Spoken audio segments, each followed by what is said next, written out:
What's up guys, welcome to another video. This is Sunny from personalmasteryquest.com, and today I have something very special for you, something very different than my normal stuff.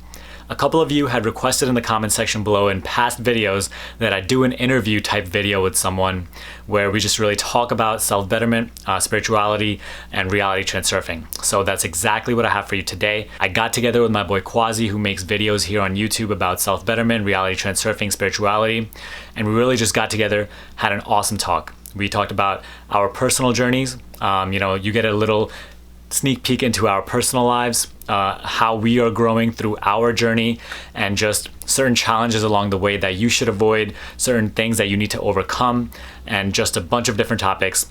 So part 1 will be uploaded today on my channel, and part 2 will be uploaded on Quasi's channel on Wednesday. So make sure to tune in for that. Now with that said, let's head right over to the video. I want to kind of get your take on why it is that most people have a very difficult time reprogramming themselves into like the person that they know they want to become.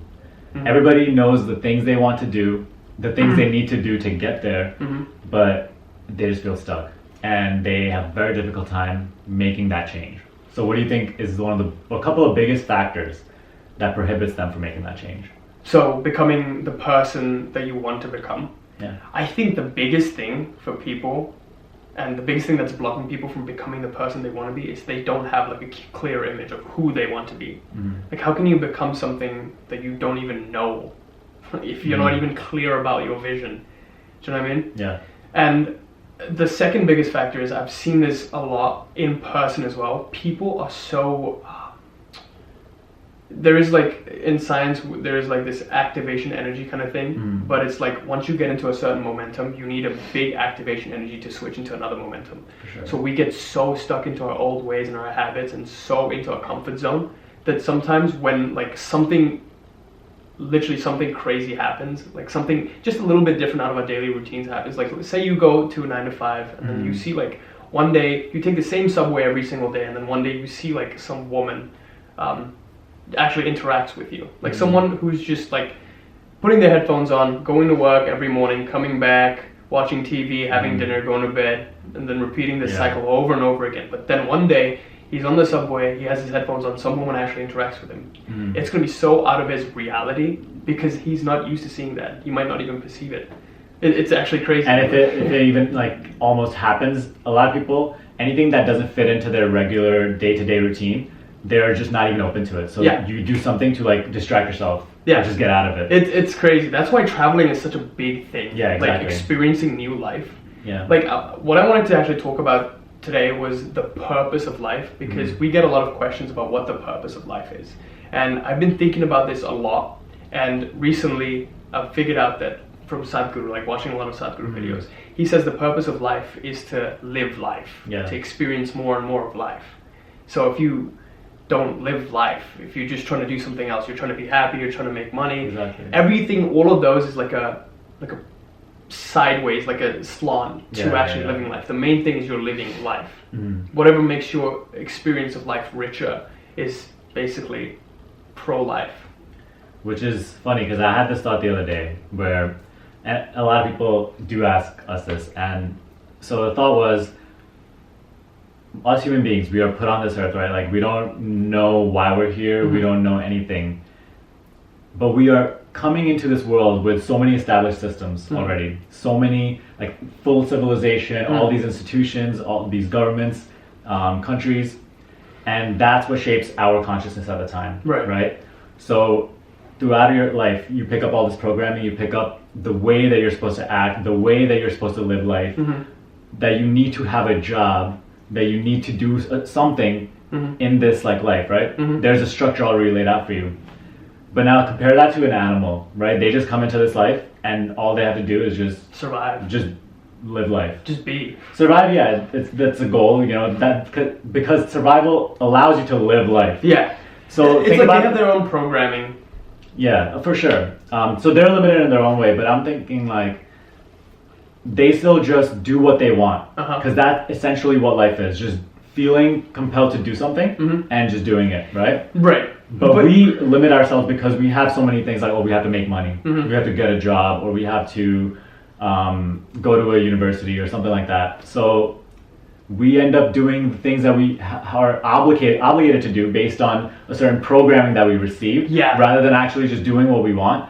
And we think that those things are going to bring us our happiness, but instead they actually divert us from the life path on which our true happiness exists. I totally agree, because this kind of social conditioning where we get this crazy fear, there's this evolutionary fear. If we don't fit in, we get ostracized, and if we get ostracized, Yeah. we die. The tribe just cuts us off, and then we die. But this kind of fear, it still hasn't faded yet, because it's sure, not I our think it's- realization yeah. yet. But like, you'll see that we're making great progress, because mankind is now very into spiritual stuff, self-help, and like breaking like previous social barriers even.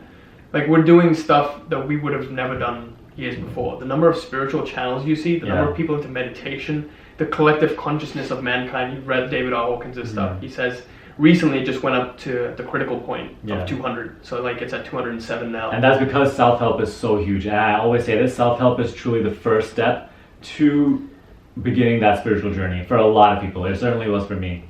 Oh, 100%. I remember I got into self-help because I was so into video games and like leveling up a character. It was so sick. It was just, I'd be playing Destiny or something and like I'd level up character, go to level 32, get like new armor and stuff and weapons. But then I was like, well, what if I could do this with life? Is that possible? But then you think about all this stuff and then you talk to other people about it and they're like, no, that's not possible. There's no way you can be a millionaire. You can only be a millionaire if you're born with that kind of ability. You know, you have to have like some sort of natural like, you know, alignment with that stuff. It's genetic. You can't be successful in sports. You can't be a fast runner. But then you learn about this kind of stuff, law of attraction stuff. One day you watch The Secret and you're like, wait, I could do that? That's amazing. Why am I playing video game? I could totally do that. And then your reality just goes from this closed-minded thing to like... It really is, because you were told what you need to do and what you can do. Like there was a limit that was put on you to what you can achieve, kind of, right? Through that system that you were supposed to follow through.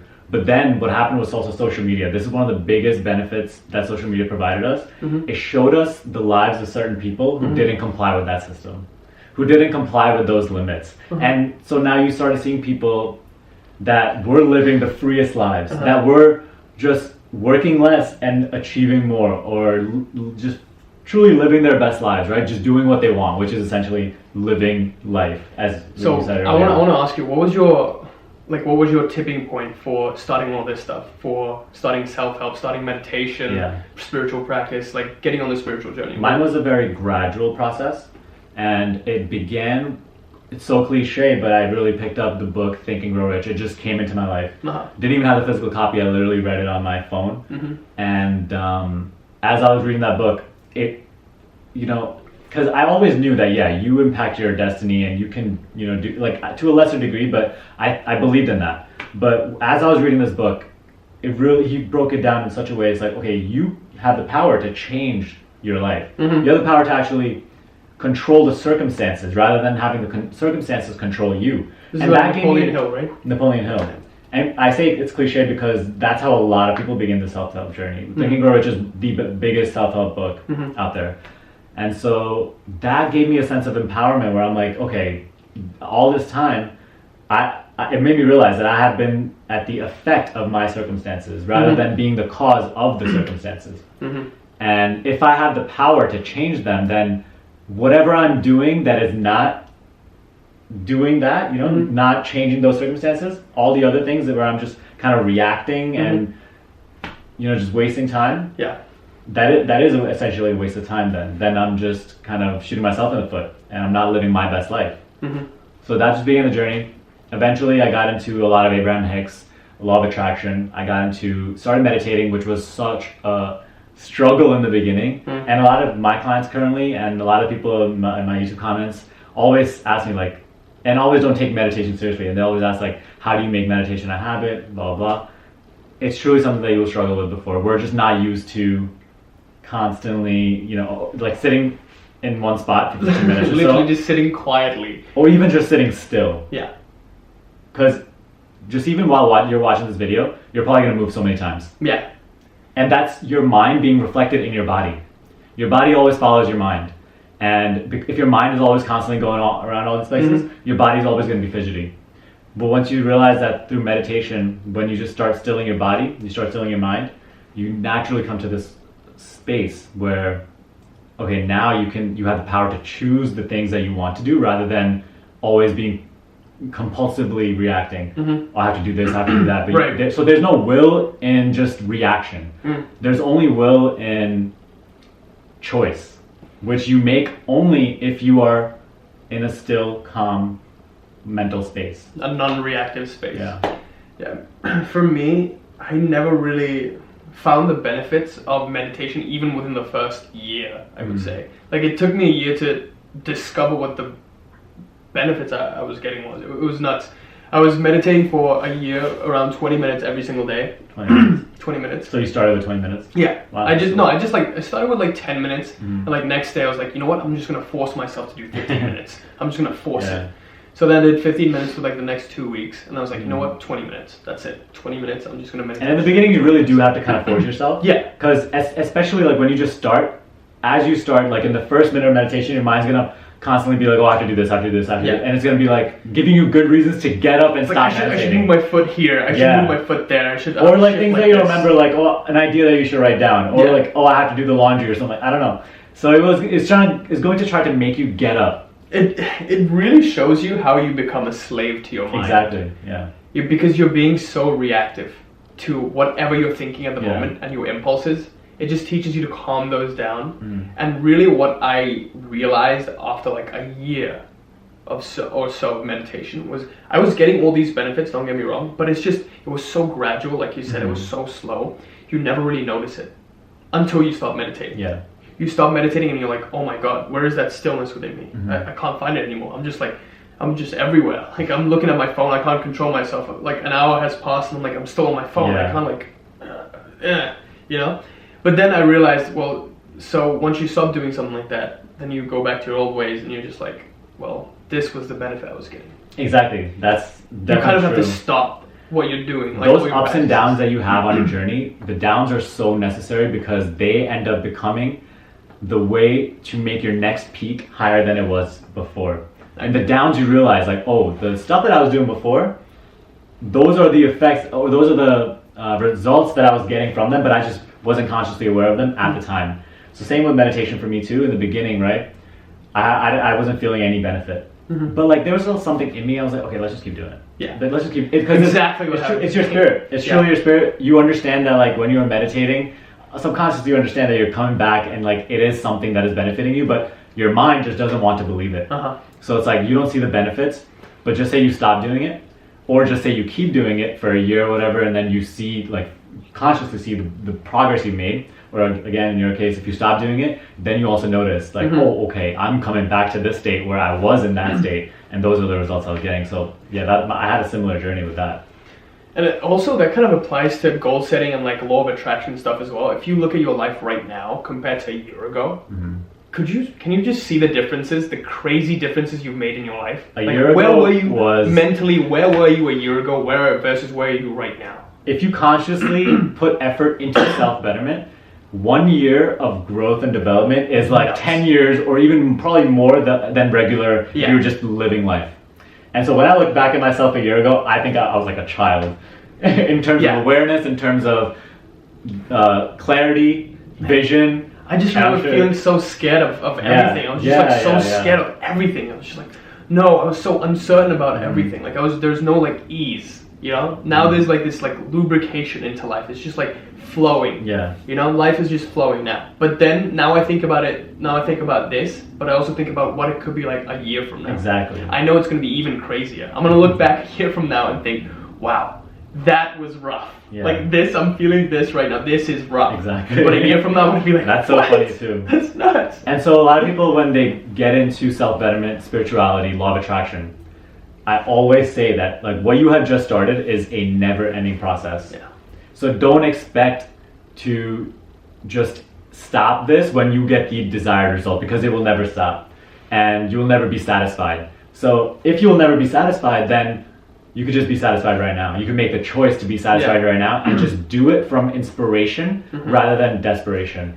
Yeah, that's the biggest paradox in self-help. It's so crazy. It's like, well, I will never be satisfied, so why not be satisfied right now? Yeah. But then still, if I'm satisfied, why do I need to pursue anything? But then you start to realize that pursuing that you're doing has a greater context to it, and the context isn't that you're coming from a lack of it, but you're coming from abundance. Yeah, and here's really the thing that once you understand, you get so much more empowered, is that when you start coming from the higher emotions and approaching this process of self-betterment or just achieving a goal from the higher level of emotions, rather than, desperation, like anger, hatred, jealousy, envy, all those lower vibration emotions, you will have so much more impact on this journey.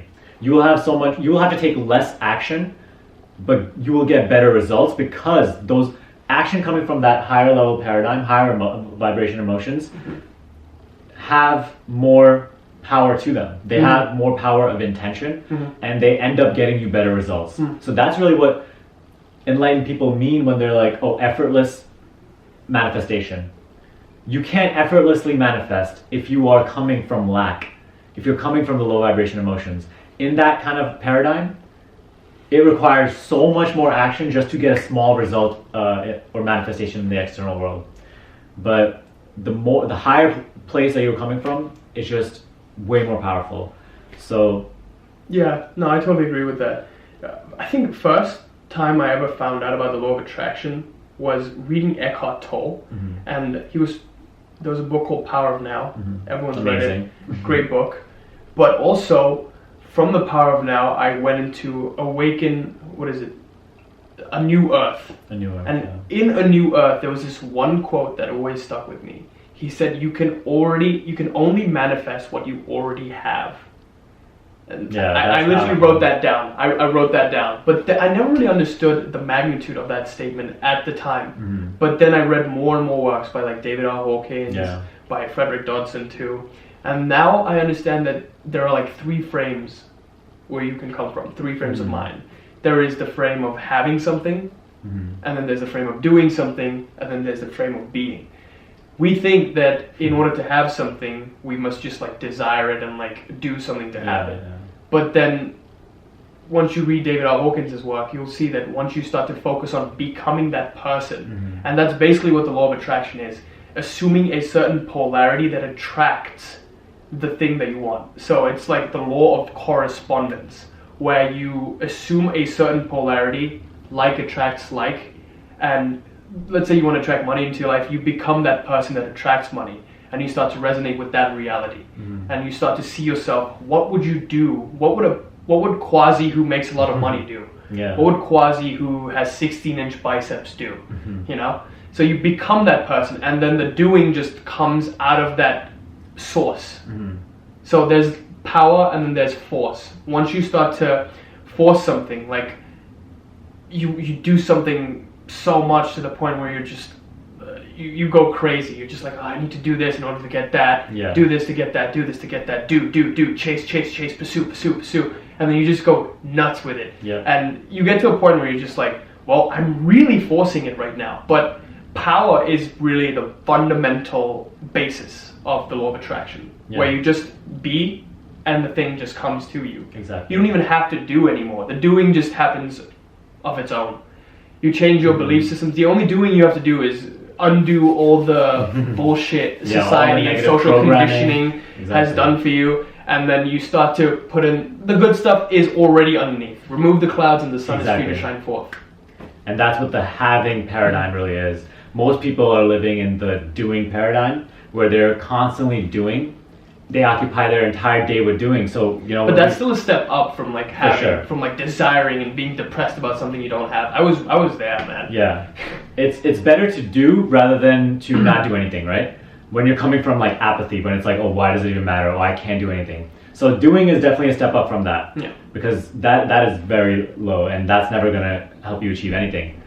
But then, so a lot of people are in this. Most people are in this paradigm where it's okay, I have to do constantly so that I could get this car, a home, the relationship that I want, the job promotion, whatever, or the business. So once I could have those, then I could finally be happy. I could be abundant. I could feel joyous. So the having paradigm, the reason it's more powerful is that you already start with your end goal. Whereas like, okay, this thing that I'm desiring right now, let's just say my success in my business. If I was already successful in my business, how would I feel? Because it's really the feeling that you're after. You're not after the very thing, like, because once you're there, it's just going to be regular life, but you will have a certain feeling that thing will bring to you. Well, you have the power to have that feeling right now. Absolutely. Because you have felt that feeling throughout your life. Let's just say you're chasing a relationship, and you've been in a relationship probably in your life, and you know the good emotions that come with the relationship that you are desiring. So once you start resonating those emotions, once you start feeling those emotions, because you have the power to do so, I want to say that again. Once you start radiating that energy outwards, the doing and having is not necessary anymore, and the thing that you want comes to you. Rather than chasing after what you want, the thing itself puts itself into your reality, and that is the power of this paradigm. So I hope you guys enjoyed that video. Let me know what you thought about it in the comment section below. Make sure to tune in for part 2 on Wednesday on Quasi's channel. The link for that will also be in the description box below. But what I also want you to leave in the comments is something about your personal journey. How have you evolved ever since you have started this whole self-betterment and spirituality process? I would love to hear a little bit about your journey. And just also write down there if you would like me to continue doing videos like this with Quasi. We're just, planning on getting together every now and then, having fun, just shooting some videos. So again, part 2 on Wednesday. If you like this video, give me a thumbs up and share this video with a friend who would also find it helpful. If you want to get coaching with me one-on-one, then the link for that is in the description box below. But other than that, subscribe to this channel if you haven't already, and I will see you in the next video.